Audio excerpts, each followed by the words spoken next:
This is so incredibly special for me, Rebecca. I'm really thrilled that you asked to do this. I'm so glad. You just have so much going on, and like, I just wanted to know about it. No problem. I just love sharing. And it's a great time for us to actually get to know each other better too. So, Yeah, yeah, exactly.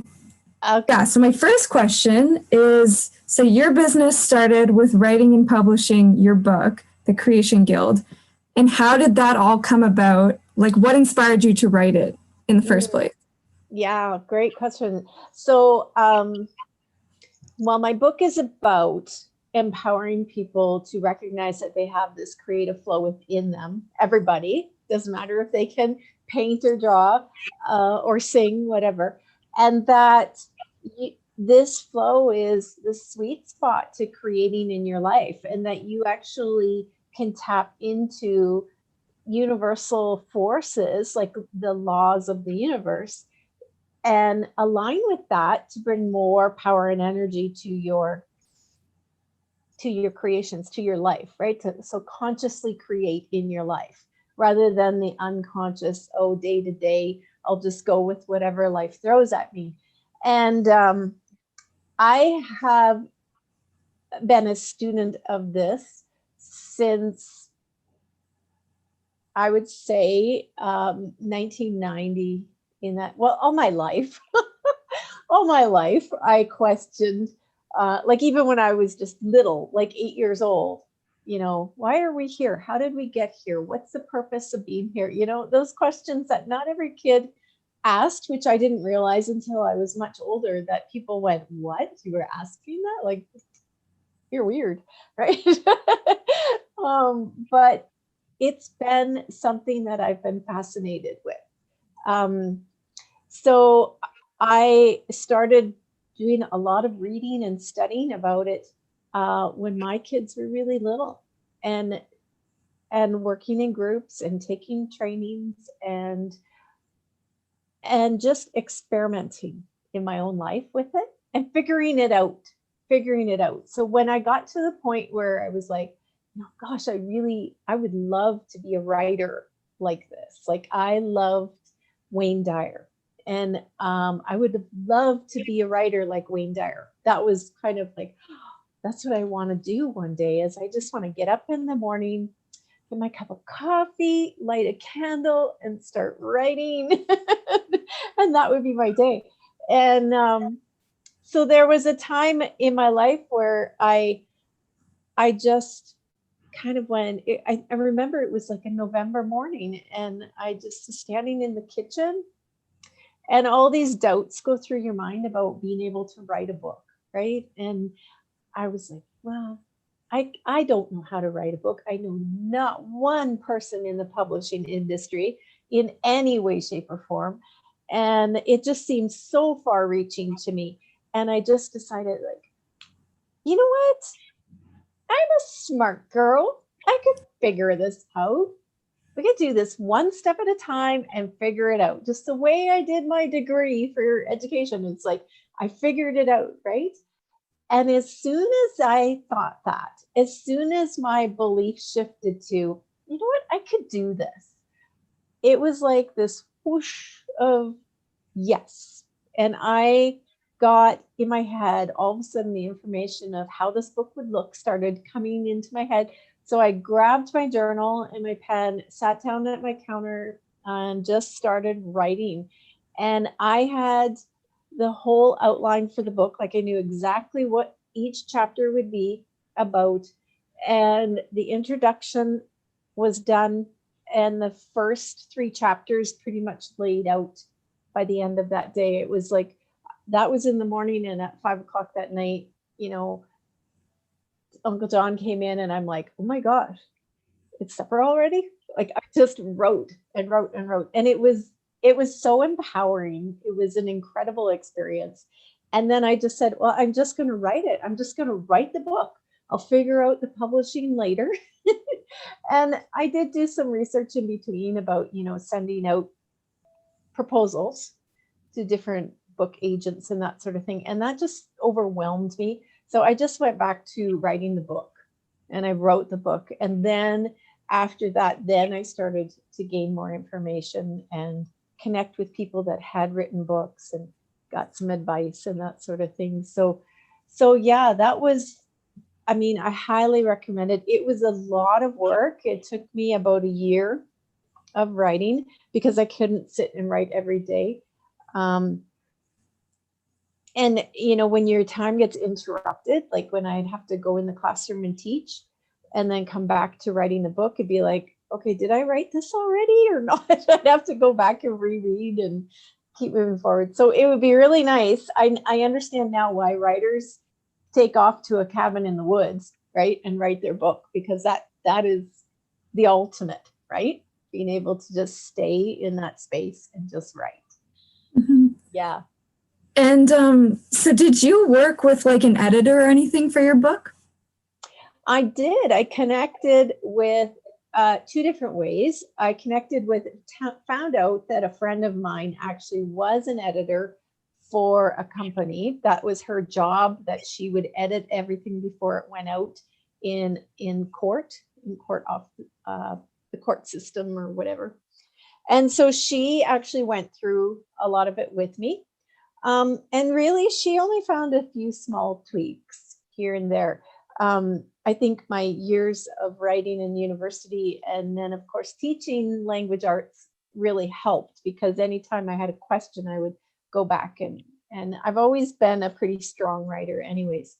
And then when I chose the publisher for my book, I hired an editor through them to, you know, because I figured, well, they're the professionals, they know, and so they helped clean up a little bit more, just phrasing and clarification where it was clear in my head, but maybe not so clear on the page. Yeah. Yeah. Okay. But would you ever consider writing a book again, or is there an idea in your head that you want to pursue? I'm like, there's always ideas in my head. It never stops. And I would love to keep writing and keep writing books. But the also is a time commitment, right? And so I'm so involved right now with creating online courses and, you know, different art that it would pull me away from a lot of that. So I would love, like, I mean, there's nothing more than a dream of, you know, somebody saying, would you write a book about this? And yeah, go do it, right? I would love to do that. And perhaps I will when I'm not teaching in the classroom. This is a lot of questions about books. I'm just really interested. That's okay. I know you are. I know you're going to write a book one day too. So. Maybe, yeah. But so when you talk about maybe writing a future book, like that would be lovely. Do you think about sort of the same style that you did the Creation Guild in, or like taking, like, I don't know, the fiction route or whatever? Yeah. I definitely am a nonfiction writer. I, you know, writing stories overwhelms me. And it's just not my natural gift. But I think it's the teacher in me, right? And just the instructional kind of coaching. Like, it would be a book more on coaching. I would love to, I mean, I had an outline for another book. And I would love to continue with that.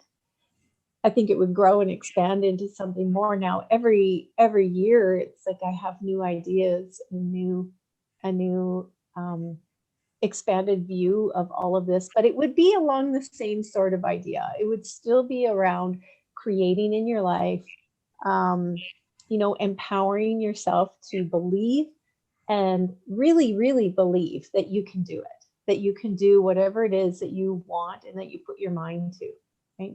That's big. Belief, intention, and willpower. That would be what I would talk about. I love that.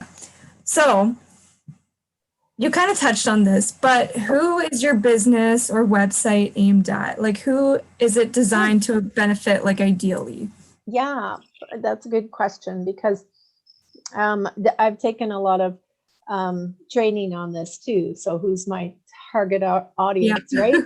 My target audience is women, and from the age of 30 to 55 would be my age group. And it's the woman that basically has, you know, her kids are grown, or they're in college or university, and she's just coming back to her own center and going, either this is not where I wanted to be at this point in my life, or I'm lost and I don't know who I am anymore. Because most women have spent so much time, and I speak of women like my age, that because of how we were raised, and the generational time of that time period, you know, we were raised to have our kids and to give and give and give and not take, that it's selfish to think of yourself. And so there are so many women that are dealing with health issues, that are dealing with extreme unhappiness and disconnection from their own center. And so that's the women that I want to reach. And so I do actually, I have quite a few women that age group in my courses, but I also have young moms who are already in touch with, you know what, there's more to this world than what I'm just seeing, and I want to be my best version of me. And then I have women who are older too and retired, that are just, they love the creative part. They have time to be creative and they want more of that. And they love, like, a lot of my courses are include meditation journeys, and I'll go there right now if you're okay with it. But Yeah. I am what you would call like a spiritual mindset coach. Okay. So, and that's a non-denominational. It has nothing to do with religion. It is about your connection to yourself, to your heart, to your core, but also recognizing that there are higher powers available to us, that there is something bigger than us out there, and that it's a loving, supportive presence, and being able to tap into that and come home to that, and really find your home base, right? Get really, really strong with that home base before you go anywhere or do anything. And so a lot of the women in my target audience have never even thought about that maybe they go to church and they have a faith, but they haven't really dove into, well, what do you believe? What is your higher power to you? And what does it look like? And how does it help you? And how is that different from just being centered in your heart, right? And knowing you and what you want in your life. Yeah. So that's the foundation of all of my painting courses, like painting mandalas back here, painting Buddha. It's all starts with this, okay, well, this is what we're going to focus on. So painting mandalas is about manifesting in your life. Painting Buddha is about creating more peace and love in your life. Okay, so where are you at with that? And what do you want more of in your life? What feelings do you want more of in your life, right? So we really dive into those questions as we paint. And I always take them on meditation journeys and guided meditations to help them just center and breathe and come back to where they are. And so when you ask me, well, what is a creativity coach? Well, creativity coach is actually somebody that gets people back in touch with their creative flow. Kind of like all those adult coloring books that everybody is like so into lately, right? There's so many people that want to just sit and color because they're stressed, and this just feels so good. Or they want to take these creative classes or paint nights, right? So, I mean, I did paint nights too. I taught paint nights too while I was writing my book to make more income. So it kind of is all just kind of slowly expanded into this business. And so the creativity is about how, when you go to the canvas to paint, how you do anything, right? Or how you paint is how you do anything. It's like, okay, what's coming up for you? Are you getting frustrated? Are you hearing the thoughts in your head that are saying, I can't do this, I'm no good at this? It's like, well, okay, let's take a step back because we just started. And do you say that in your life with an issue that you're dealing with right now? Or are you saying, I can't do this, I'm no good at this? Kind of like when I stood in the kitchen to write my book, it's like, I can't do this. And then all of a sudden it's like, yes, I can. And everything shifted and changed. In that moment that I brought the belief into my center core, it's like, yeah, that changes everything, right? So when we do that, as we're at the canvas, you're keeping your left brain busy. So all those doubts and mind chatter are busy trying to focus on how to paint. And then you're opening up to that creative side, that creative flow that flows naturally through every single one of us on the earth. And that guides us into why we're here. But do you ever work with people like one-on-one as a creativity coach? Yes, I do. Actually, I have packages that people can look at. And so usually I like it to be a minimum of 3 months, but 6 months is better, or 9 months, because we work through whatever's coming up right now. And that's the best way to do it. It's not like, oh, I'm here and I want to be here. It's like, okay, you're here. Okay, here's tomorrow, what's going on, right? And here's the next day, what's going on. So we do, and there's a lot of, it's not just all painting at the canvas, it's journaling, it's just sitting and chatting like this, like we talk, and it's like, what's coming up for you? What's triggering you right now? What's going on? And it always starts with the foundation of the power of your beliefs. Like, what do you believe in is your higher power? What does it look like to you?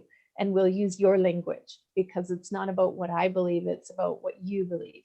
So if you just believe that it's all just energy, then okay, we'll just talk about energy, the power of this. So that energy is flowing through every living thing in this world. Where do you think it comes from? Right? So we'll get to a belief that you can keep coming back to, because that's your home base. That's when you start to go, okay, yeah, I do believe that the world is naturally good, that power is good, that life force energy that runs through me and runs through my dog and runs through that plant is a non-judgmental energy, right? And so you can keep bringing everything back to that. So if that's what you believe, then whose voices are you hearing in your head? And let's just start unpacking that, right? So yeah. So you're kind of like a creativity like therapist. Like that's awesome.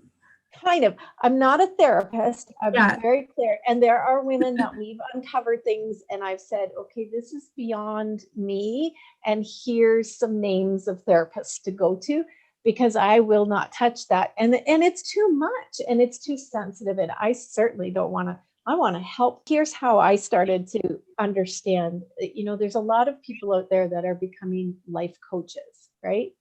It's a big trend right now. And there's a reason why it's a big trend right now, from a higher perspective. But if you look at through the years, all the major athletes have coaches, right? And that's what helps. That helps them on the playing field do their best. That helps them leave the other crap behind and remember the power within them. And then all of the superstars have life coaches that we didn't know about, right? So people like Oprah and people like, these big names that are still out there doing good, that don't collapse in their fame and fortune. They have had coaches helping them clear stuff out, because no matter where you are in your life path, there's always going to be stuff that comes up and trips you up, right? So a coach it's becoming more popular now for people to go, well, hey, if I can clear this, what I call debris, out of my life quicker, so I can get to where I want to be, and be someone who can make an impact in the world, then great, right? I'm going to hire a coach for 6 months, and they'll go along for a while, and maybe there's another coach they connect with that goes, oh, I really like the way that person thinks. Like, I've had coaches for creativity. I've had coaches for money, a money coach, because I had so many bad limiting beliefs around money, and coaches for just helping me move up to the next level, right? Like, let's take this to the next level. I keep hitting the ceiling and I can't seem to get past, and I need to figure out why. So what coaches are doing right now in the world is a really great thing when they get properly trained, and they have been, when they have the experience themselves to help other people. We're in a time period of people coming home, like people really confused with what's going on out there globally with all of this, especially, with government and the economy, and all these structures are collapsing. And we need people to come back to their heart center and change the way they're living, because living in the corporate world doesn't work anymore. Living for you and just you doesn't work anymore. We're shifting to a period of time when people are recognizing that I need to figure out who I am, figure out what my soul work is, because that's the passion and the gifts that I have to bring to the world. And that's what's going to make a difference in the world, when each and every one of us are living from our soul, are living from our passion. What a beautiful world this is going to be, right? It's a long haul to get there, but this is what's happening right now is a collapsing of structures. It's like tearing down the building to start new. And that I was listening to a woman this morning, and she was talking about the new 3 economies that need to come forward.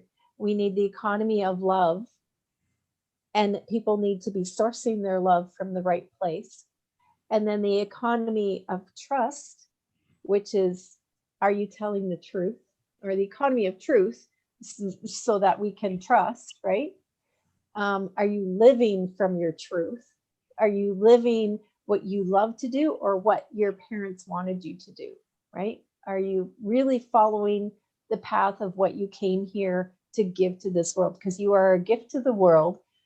So are you keeping it to yourself, or are you giving it to the world, right? And the economy of we, not me, but we. And so everybody's got to shift to recognizing that when I am living in my center, when I am living in my truth, it is about all of us. It's not about me getting what I want in life. That just comes naturally and you're sustained. It's about, well, how do I give to the world to help make this a better world? Going back to like working with clients as a coach, what does that relationship look like? And especially now with COVID, like what did it look like before? Has it changed? It hasn't changed, because this is how I meet my clients on a Zoom call, which is really great, because I had clients in California, right? So I'm not just local. However, I did have several local women, and they wanted to meet in a coffee shop, so we'd go have a coffee. But mostly it's like this. I can paint with you online like this. That's not an issue. But then the majority of my clients now are in groups. So I have a group right now. It's a 6-month group, and there's 15 women in it. And we meet twice a month on a call. And then once a month, we do a painting together. And each month is kind of a theme, a different theme of what we're going to dive into each month to learn and grow and expand ourselves. And so I really like those, because there's a lot of really great energy in the group and contributions. Like I learned from them too. So when we get onto a Zoom like this and people start to contribute through questions, through comments. It's amazing, the support. I mean, I wish we could be in one room together, but that's not possible because they're all from all over the place too. But that type of group, that's called the Creative Mystic group. And that's a course on like really diving into the deep end of that mystical side of the universe. So that's something I love, and I've had training for many, many years because I sat in training with a shaman many years ago and learned that way. So they wanted to learn more about that, and we incorporate that with painting. And then I have another group that is like a 6-week group, and once a week we meet on a Zoom, but they have access to videos that I created for every day of the week. And it follows Gabby Bernstein's book. I can see the book, but I can't see the name of it. It's about forgiveness. And my course is called Clearing Debris Through Forgiveness. So it's a lot of inner work of like, if you can't love yourself, if you've got stuff going on, it's about forgiving yourself for everything. And so it's a 6-week, and each week it goes through, different aspects of your life.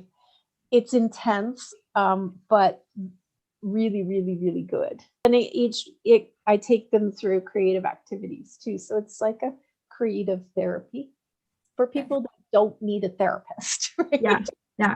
Yeah. But just have kind of shit to clear out, right? I can just imagine like coming out of that session and just being like, oh God, like I need a nap. Like I just feel like I unloaded some stuff. Like that's exactly like there's meltdowns, right? And there's like, oh my God, I thought I was doing good and now I've got all this crap. It's like, yeah, but then by the end of the 6 weeks, you've got such a pattern of, oh, that again. Okay, I know what that's about. Clear that out, right? Like you just become so empowered by the end of the 6 weeks, but it is exhausting.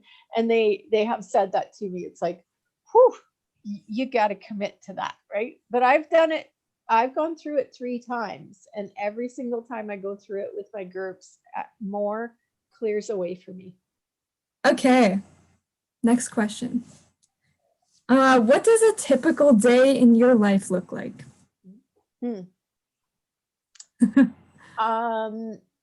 Every day is different, and I love that.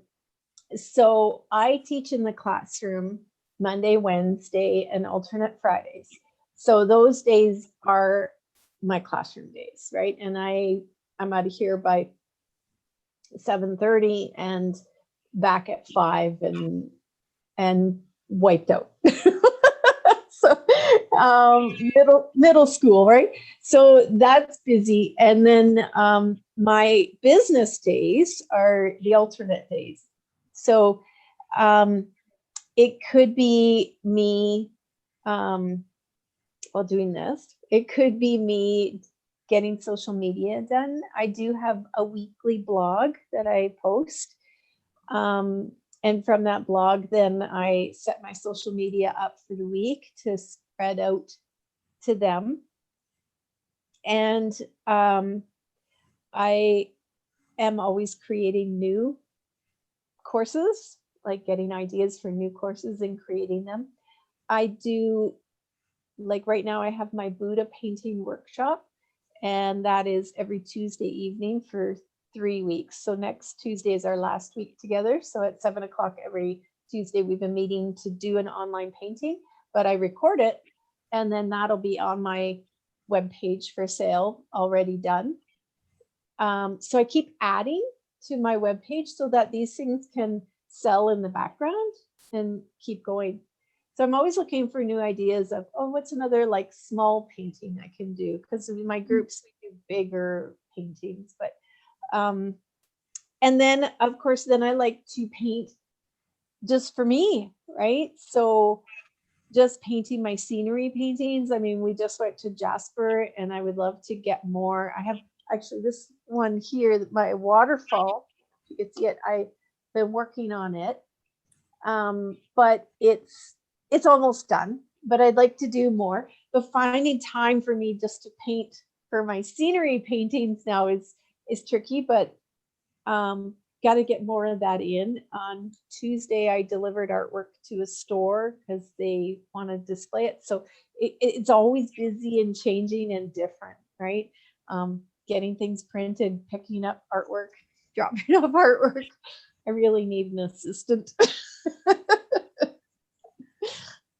So speaking of growing, any plans for the future? What do you imagine the Creation Guild looking like 5 years from now or something? I imagine it to be reaching more and more women. My passion is to empower women. I really, freedom is one of my very core values. Freedom to choose to do, and even within a marriage, right? Freedom to be able to express yourself, freedom to be able to, spend your money if you want to spend your money, to decorate, to do what you are feeling passionate about doing. And I believe that women can do that in their relationship that they have. It's just a matter of standing up and creating boundaries and recognizing their worth. And so that's my passion, is to reach those women and help them find happiness, because as much as it is about family, we all love our family, and that is the center core of our world. It's so much more than that too, right? So I do have some business goals as far as my business success in my mind as to what it looks like, and reaching and expanding to these places. And I envision that in less than 5 years, I will be doing this full time. And it won't feel like full time because it's my passion. It's so much fun. And I get flexibility on my days off. Like, to be able to sit and chat with you is so fabulous, right? I couldn't do that if I was teaching. My time is not my own in the classroom, and neither is my creativity to the way I want to teach kids, right? So yeah, the Creation Guild will expand to be so much more, and to have courses available for people to purchase at any time. They don't necessarily need me. I'd be in there in the video, but to just keep reaching and keep growing and keep expanding in whatever way I'm inspired to go. And that's how I live my life each day. It's like, okay, what's the inspiration today? But painting brings me to my center. So anytime the world is getting crazy and I feel overwhelmed with it, I just need to spend a day at my easel and I'm back to my center. So yeah.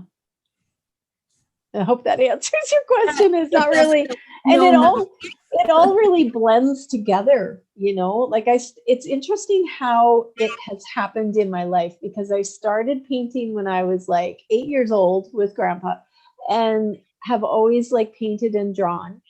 And then, I started teaching, getting my teaching degree. And I think that could have gone two ways. I think I could have been a therapist too, but I think it's good that I wasn't, because I would get too caught up in that to be able to do this, right?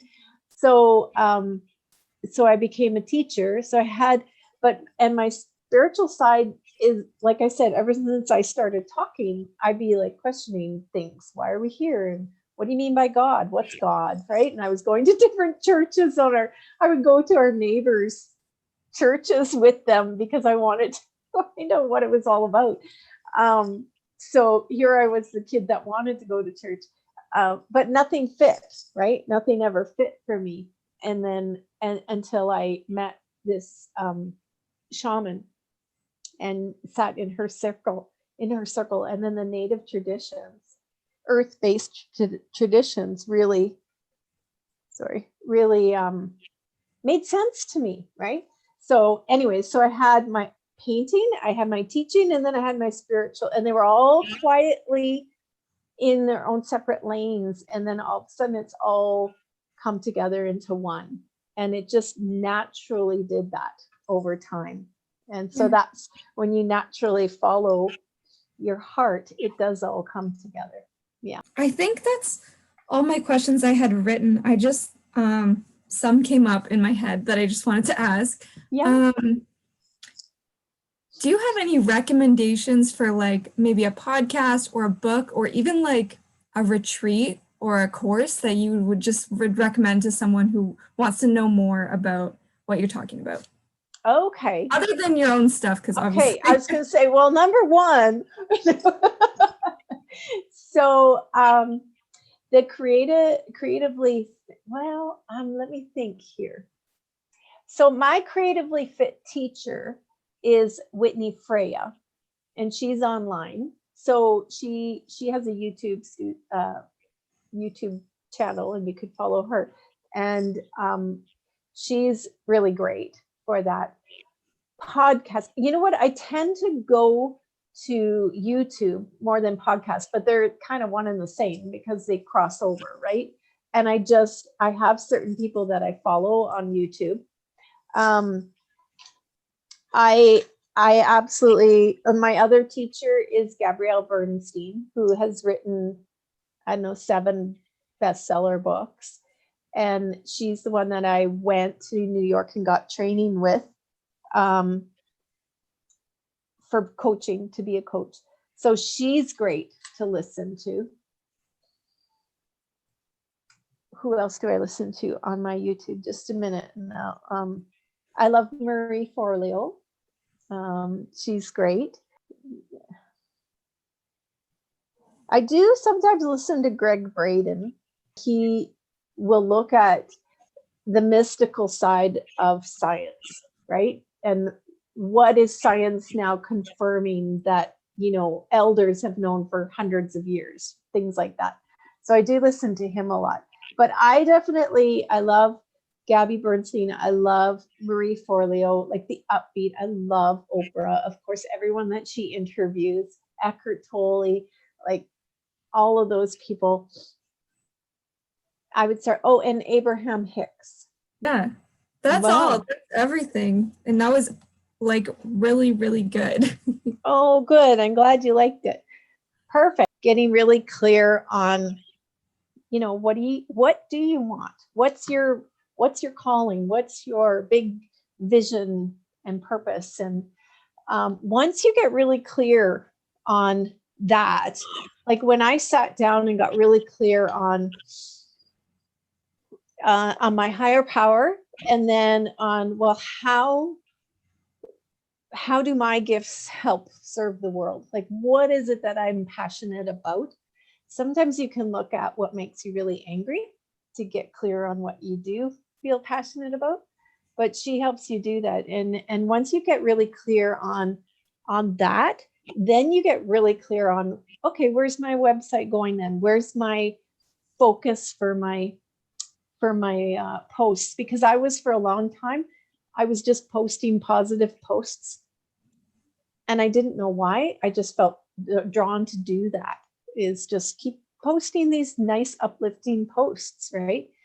And so it was after my training, then I got clear. I'm like, okay, now I have a purpose for my posts, and it's not going to change them as much as it changes the way I put them together and how often and where it's going. So you just become more focused and clear, and it starts to move forward with more energy.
Oh, yeah. Okay. Which aspect of creativity do you enjoy the most? Painting, writing, teaching, Mm, whatever. that's a great question. I think if I had to, it's kind of hard to separate it from teaching, but I think my biggest passion is just what we've been talking about, to sit and talk about this, right?